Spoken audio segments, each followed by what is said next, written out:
गणपती बाप्पा घरात आले की वेगवेगळ्या पद्धतीचे मोदक होतात। आज आपण असेच मस्त खुसखुशीत असे मोदक पाहणार आहोत। एकदा जर या पद्धतीचे तळणीचे मोदक तुम्ही करताल तर नेहमीच ही पद्धत वापरून करताल। तर त्यासाठी इथे मी कढईमध्ये 3 चमचे तूप टाकून घेतलेले आहे। 1.5 कप इतकं ओला नारळ यामध्ये टाकून परतून घेतलेलं आहे 1 मिनिट। त्यानंतर यामध्ये पाऊण कप चिरून घेतलेला गूळ यामध्ये टाकून घेतलेला आहे। गोडी तुमच्या आवडीनुसार कमी जास्त करू शकता। परतून घ्यायचं।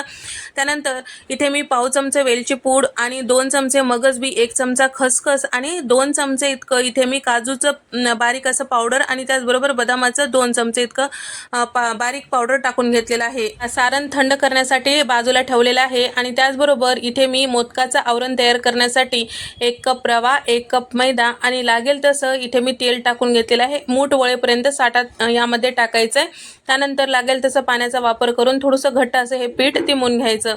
झाकून ठेवूया। आणि त्याचबरोबर इथे थंड झाल्यानंतर मोदकाच्या सारणाचे 21 उंडे तोडून घेतलेले आहे आणि जे पिठाचे उंडे आहेत ते सुद्धा 21 तोडून घेतलेले आहेत। आता इथे मी छोटी पुरी लाटून घेतलेली आहे। थोडंसं जाडसर असं आवरण ठेवायचं आणि त्याचबरोबर दोन्ही हातामध्ये धरून याला छान व्यवस्थित एका ठिकाणी हे मोदक वळून घेतलेला आहे। तुम्ही बघू शकता कळ्या न पाडता सुद्धा मस्त कळीदार मोदक तयार झालेला आहे।